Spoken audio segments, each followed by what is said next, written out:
نوچ کر کھائیں گے۔ اب ان دونوں نے ایک دوسرے کی طرف دیکھا، ایک دوسرے کے ہاتھ پہ ہاتھ مارا، کہتا لگایا، فرمایا کیا ہوا کہ یہ سب خواب آئی کوئی تعبیر تو تب بنے گی نا کہ خواب آیا ہو۔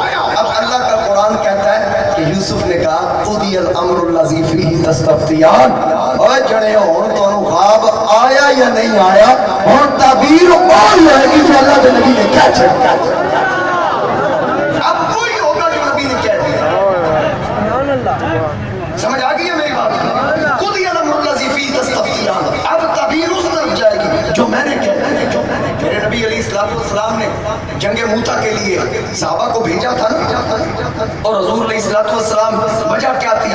حضرت حارث بن عمیر کو حضور نے اپنا قاصد بنا کر بھیجا تھا وہاں کے حاکم کی طرف، موتا کے حاکم کی طرف۔ موتا شام کا ایک علاقہ ہے۔ نبی علیہ السلام کے اس ایلچی کو شہید کر دیا گیا۔ آقا کریم علیہ السلام نے ایک لشکر روانہ کیا جس کو جنگ موتا کہتے ہیں، حضور خود بھی تشریف لے کے گئے۔ اس میں حضور علیہ السلام نے سپہ سالار بنایا زید بن حارثہ کو، اور حضور علیہ السلام نے جاتے وقت بتایا زید، سارے قافلے والے سن لیں، اگر یہ زید شہید ہو گیا ان کے بعد قافلے کا امیر جعفر طیار ہوگا، اگر جعفر طیار شہید ہو گئے ان کے بعد قافلے کا امیر عبداللہ بن رواحہ ہوگا، اگر عبداللہ بن رواحہ بھی شہید ہو جائے پھر تم اپنے میں سے کسی ایک کو امیر بنا لینا۔ بس 3 پہ میرے نبی نے سٹاپ لگایا تو اٹھا بخاری، اٹھا مسلم۔ جب وہ جنگ شروع ہوئی میرے نبی مدینے کے منبر پہ بیٹھے تھے، جس طرح کرکٹ میچ ہو رہا ہوتا ہے، ایک کمنٹیٹر کمنٹری کرتا ہے کہ اب بال اس طرف جا رہی ہے، وہ ایک ایک بات کی آنکھوں سے دیکھ کر خبر دیتا ہے، ہم اس پہ یقین کرتے ہیں۔ وہاں اس وقت نہ جدید ٹیکنالوجی نہ سائنس، جب مدینے کا تاجدار مسجد نبی کے منبر پہ بیٹھ کے کہہ رہا ہے اور میرا زید شہید ہو گیا، اب جھنڈا جعفر طیار نے اٹھا لیا، اب جعفر طیار شہید ہو گئے، اب جھنڈا عبداللہ بن رواحہ نے اٹھا لیا، اب عبداللہ بن رواحہ شہید ہو گئے، اب جھنڈا خالد بن ولید نے اٹھا لیا ہے، اور خالد بن ولید اللہ کی تلوار ہے، اللہ کی تلوار کو نہ کوئی توڑ سکتا ہے نہ کوئی روک سکتا ہے۔ یہ بات کرتے کرتے حضور نے فرمایا میرے غلاموں مبارک ہو، اللہ نے موتا میں ہمیں فتح عطا کر دی۔ بیٹھے حضور مدینے میں، بیٹھے حضور علیہ السلام بولیے مدینے میں تھے، خبر موتا کی دے رہے ہیں۔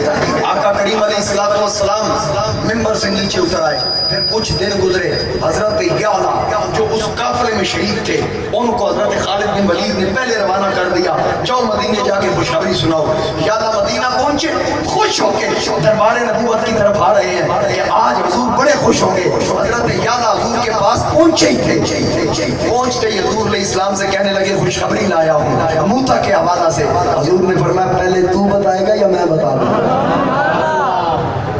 آقا کریم علیہ السلام نے فرمایا پہلے تو بتائے گا یا میں بتاؤں؟ امام بیہقی اور امام سیوطی نے اس کو نقل کیا ہے کہ حضور نے فرمایا میں بتاؤں؟ حضرت یعلا نے کہا آپ بتا دیں۔ حضور نے ایک ایک بات بتائی، زید شہید کیسے ہوا، پھر جھنڈا جعفر طیار نے تھاما کیسے، پھر جعفر طیار کو کہاں ضرب لگی، کیسے شہید ہوئے، پھر اس کے بعد عبداللہ بن رواحہ آئے وہ کیسے شہید ہوئے، پھر خالد بن ولید نے کس انداز میں فتح حاصل کی۔ حضور نے بتایا۔ یعلا کہتے ہیں اللہ دی قسم ہے تینج لگ رہا جی میں حضور ساڑھے نال سن۔ یہ بات کبھی فرق نہیں، ذرا بھر بھی بات میں فرق نہیں۔ حضرت فضالہ ایک صحابی ہے، وہ کہتے ہیں فتح مکہ پر انہوں نے اسلام قبول کیا۔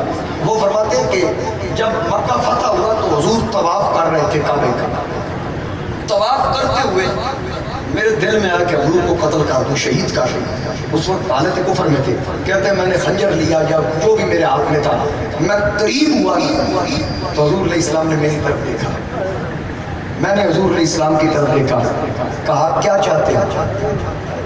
کہنے لگا میں تو دل میں اللہ کا ذکر کر رہا ہوں۔ فرمایا بھی مجھے تیرے دل میں اللہ کا ذکر نظر نہیں آ رہا، مجھے تو یہ نظر آ رہا ہے کہ تو محمد کو قتل کرنا چاہتا ہے۔ فضالہ کہتے ہیں میں نے اسی وقت حضور کے قدم پکڑ کے کہا مجھے کلمہ پڑھایا، مجھے کلمہ پڑھایا۔ حضور علیہ السلام نے ان کو کلمہ پڑھایا۔ میرے مصطفیٰ کریم علیہ السلام اب یہاں یوسف جو کہیں وہی ہوتا ہے، میرا نبی جو کہے سبحان اللہ سبحان اللہ. میرے سید اعلیٰ حضرت نے فرمایا وہ زبان جس کو سب کن کی کنجی کہے, وہ زبان جس کو سب کن کی کنجی کہے, اس کی نافذ حکومت پہ لاکھوں سلام. مصطفیٰ جان رحمت پہ لاکھوں سلام, شبیہ بزم ہدایت پہ لاکھوں سلام.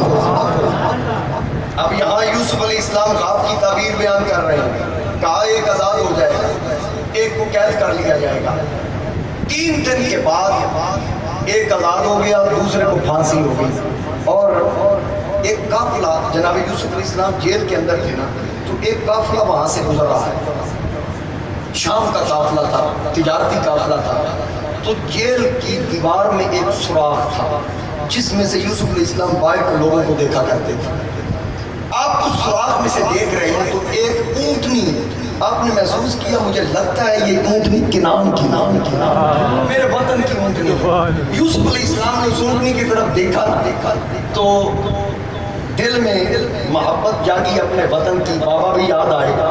تو جس وقت یہ دل میں خیال آیا تو قافلہ گزرتے ہوئے, اب لوگ تو یوسف کو نہیں دیکھ رہے تھے لیکن یوسف سب کو دیکھ رہے تھے. اونٹنی جو ہی اس سوراخ کے قریب پہنچی نا تو اونٹنی اپنی بولی میں بول کے کہتی ہے آپ یوسف تو نہیں ہے دیوار کے پیچھے, دیوار کے پیچھے آپ یوسف تو نہیں ہے. یوسف علیہ السلام نے کہا ہاں ہاں میں یوسف ہوں. کہا جلدی واپس جا, تیرا بابا دبلا پتلا ہو گیا تیری جدائی, تیرے بابے کی آنکھیں سفید ہو چکی ہے, جلدی واپس پہنچ. اب یوسف علیہ السلام اور اونٹنی جو بات کر رہے ہیں یہ کسی اور کے کاموں میں نہیں جا رہے, اللہ کی قدرت تھی, یہ صرف وہ ہم کلام تھے. تو جب اونٹنی رکی ہوئی ہے یوسف سے گفتگو کر رہی ہے, جو اس کے اوپر سوار بیٹھا تھا نا, اس نے کہا یہ چلتی کیوں نہیں. اس نے ڈنڈا اٹھایا, وہ مارنے کے لیے یوں ہی آگے بڑھا, اس کے قریب ہونے لگا تو زمین نے اس کو پاؤں کو پکڑ لیا, وہ زمین میں دھنس گیا, ڈنڈا نکل گیا. اب اندر سے یوسف علیہ السلام بولے, اس بندے نے آواز سنی, فرمایا دل میں ارادہ کر میں اس کو نہیں ماروں گا تو تو بچ جائے گا. اس نے کہا جی میں وعدہ کرتا ہوں اس کو میں کچھ نہیں کہتا. زمین نے اس کو چھوڑ دیا. اس نے سوراخ کی طرف منہ کر کے کہا کون ہے آپ؟ آپ نے کہا مجھے چھوڑو, یہ بتاؤ کہ کنان میں ایک درخت تھا جس کی 12 شاخیں تھیں, 12 میں سے ایک شاخ کٹ گئی, کیا تو اس درخت کو جانتا ہے؟ اس سوار نے کہا ہاں ہاں, یہ دیکھیں نا وہ کوڈ ورڈ پہ بات ہو رہی تھی کیونکہ قید میں تھے نا. کہا اس درخت کو جانتا ہے؟ اس نے کہا وہ درخت تو یعقوب علیہ السلام, ان کے 11 بیٹے موجود ہیں, 12واں یوسف ہو گیا. کہا بس جب وہاں جانا نا اس بابے کے پاس تو اس سے جا کے کہنا ایک مصر کا مسافر تجھے سلام کہتا, ایک مصر کا مسافر تجھے سلام کہتا تھا. اب جناب یوسف علیہ السلام نے جس وقت یہ پیغام دیا نا تو اس شتربان نے کہا, اس سوار نے کہا کہ آپ کا تعارف کیا ہے؟ یوسف علیہ السلام نے فرمایا چھڑ تعارف نہیں پوچھی دی, بس جنی گل کی تھی تو وہ کم کر.